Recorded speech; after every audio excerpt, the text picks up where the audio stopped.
Fala galera, eu sou o Fabiano Bandeira e aqui no meu canal, muito futebol, história, ídolos e também atualidades. E a notícia que chegou nessa segunda-feira foi que Abel Braga foi contratado como novo treinador do Vasco da Gama. E eu tenho uma opinião sobre isso, mas antes você já sabe.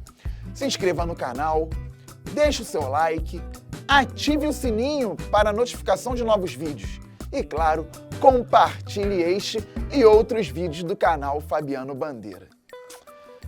Essa notícia que o Vasco da Gama divulgou em seu Twitter e agora já está em todos os lugares, pegou alguns de surpresa, outros não, mas afinal de contas nós queremos entender qual é o objetivo do Vasco da Gama na temporada de 2020. Uma das críticas que eu faço sempre ao modelo do futebol brasileiro é a falta de sequência de trabalho dos treinadores. Os dirigentes contratam um treinador que gosta de ter mais a posse de bola, aí demite, aí contrata um outro treinador que joga de forma mais reativa, marcando atrás da linha da bola e saindo com velocidade em contra-ataque. Depois demite, contrata um treinador que não tem um modelo nem outro e por aí vai. Isso acontece em muitos clubes do futebol brasileiro, grandes, médios, pequenos, clubes que têm dinheiro, clubes que estão devendo e assim por diante. No Vasco da Gama, o máximo que eu consegui extrair foi que o clube continua com uma política de treinadores que já tiveram sucesso num passado até recente, início dos anos 2000, no caso do Luxemburgo, treinador anterior ao Abel Braga, também na década de 90, e que tem cancha, tem moral com os jogadores, conseguem manter ali os jogadores na linha. No caso do Vanderlei Luxemburgo, isso é sempre muito notório, e do Abel Braga também. Mas acontece que o estilo de jogo dos dois treinadores é muito diferente. Talvez hoje esteja mais parecido porque eles ficaram com o tempo um pouco defasados. Isso não quer dizer que eles não possam se atualizar. Mas se colocarmos aí o Abel, campeão mundial com o Internacional, o Abel campeão na Carioca em 2004 com o Flamengo, em 2005 com o Fluminense, vice-campeão da Copa do Brasil também com esses dois clubes. E o Vanderlei Luxemburgo, campeão da Copa do Brasil, mineiro e brasileiro em 2003 com o Cruzeiro, campeão brasileiro com o Corinthians em 98, bicampeão brasileiro com o Palmeiras em 93, 94, campeão paulista com o Palmeiras em 96 com o ataque dos 100 gols. Os estilos deles em seus auges eram completamente diferentes. Abel com marcação muito forte, com uma saída rápida, explorando o potencial dos seus atletas mais qualificados, e o Vanderlei, um futebol mais bonito, um futebol bossa nova, aquela qualidade, inversão de jogo, a técnica, por exemplo, do Alex em 2003 no Cruzeiro, que parecia que estava tocando um violino enquanto jogava futebol. Então ali nos auges dos dois treinadores, eles tinham estilos completamente diferentes. O Vasco sai do Vanderlei Luxemburgo e contrata o Abel Braga. Lucha já não estava no auge quando chegou ao Cruz Maltino, pelo contrário, tinha saído do esporte, ficou um tempo sem trabalhar, se atualizou, porque ele batia de frente com a modernização do futebol e conseguiu fazer um trabalho digno no Vasco, um trabalho no qual ele entendeu algumas coisas do futebol atual. O Vasco não tinha um elenco tão ruim quanto os clubes que caíram para a Série B agora para o Campeonato de 2020 e ficou ali no meio da tabela, conseguiu a classificação para a Copa Sul-Americana. Com a saída de Vanderlei para o Palmeiras, o Vasco foi ao mercado e buscou Abel Braga, que começou o ano de 2019 no Flamengo, ou seja, com um plantel extremamente qualificado. E aí nós entramos naquela parte que o torcedor do Vasco pode querer pensar um pouco mais. O Abel, antes do Flamengo, trabalhou no Fluminense.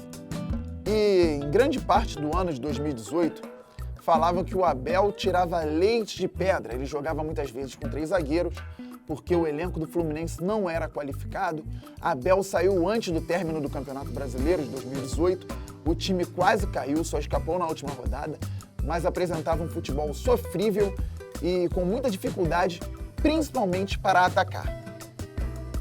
Abel foi contratado pelo nome para o Flamengo, que buscara anteriormente Renato Gaúcho e posteriormente contratou Jorge Jesus, fazendo com que o clube ganhasse Libertadores e Campeonato Brasileiro, principalmente o Brasileirão, com o pé nas costas, jogando muito bem.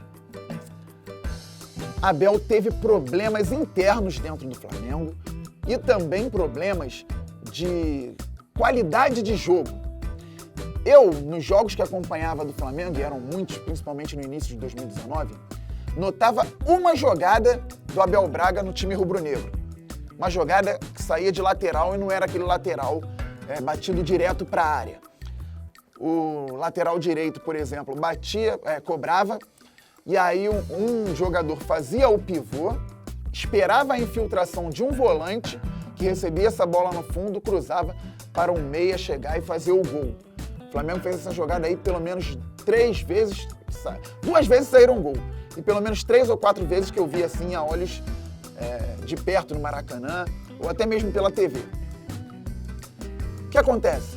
Isso é muito pouco para o elenco que o Flamengo tinha. Abel Braga colocou o Gabigol na ponta muitas vezes com o Bruno Henrique de centroavante por dentro e dizia em coletiva que o Bruno Henrique cabeceia muito bem e que o Gabigol sabia fazer o lado do campo. Por conta disso, uma vez contra o Peñarol, o Flamengo perdeu de 1-0 no Maracanã e o Gabigol foi expulso, porque estava fazendo papel de extremo e não é a função dele. E o Bruno Henrique perdia a sua principal característica, que é a velocidade quando jogava infiltrado. Isso para uma contingência, um jogo ou outro, tudo bem. Pode acontecer uma troca ali de jogadores para surpreender o adversário.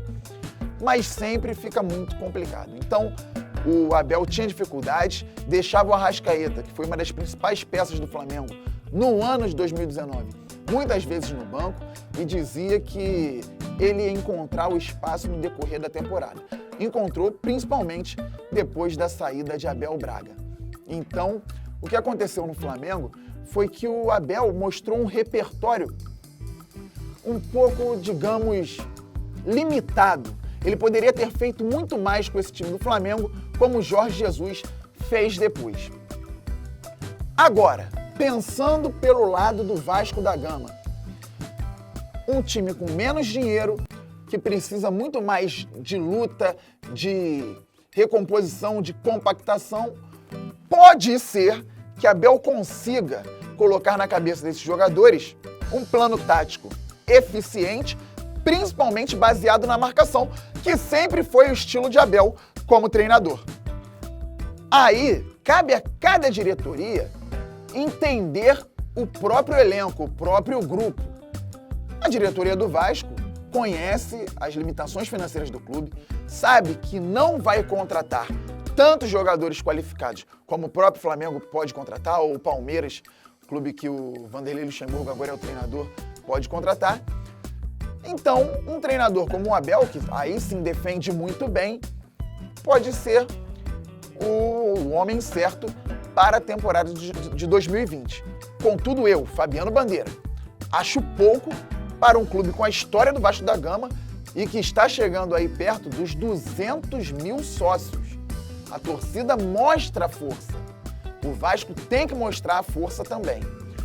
O Abel teve grandes momentos na carreira. O torcedor mais otimista pode tentar olhar para os títulos que o Abel conquistou, porque foram títulos grandiosos. Abel ganhou do Barcelona na final do Mundial de 2006. Com jogadores como Pato, como o falecido Fernandão, que era um grande craque, uma grande pessoa, e com gol do Adriano Gabiru. Então ele foi capaz de, há 13 anos atrás, surpreender um dos maiores clubes do mundo. Só que no Vasco da Gama, um dos maiores clubes do Brasil, ele tem que vencer sempre. E aí fica a pergunta se neste ano, nesta temporada, ou melhor, se na temporada que vem, na temporada de 2020, Abel Braga é o treinador que deve levar o Vasco às conquistas ou pelo menos às brigas na parte de cima da tabela. Maravilha? Uma análise, uma avaliação, uma opinião sobre Abel Braga, novo treinador do Vasco da Gama. Bem, antes de eu ficar por aqui, aquele recado especial. Se você está precisando de consultoria financeira ou fazer o seu dinheiro render com muita qualidade e até uma certa urgência, eu te indico a Fácil Capital Assessoria Financeira, uma empresa extremamente competente e com muita credibilidade para te ajudar. Agora sim, eu fico por aqui e até o próximo vídeo. Um abraço!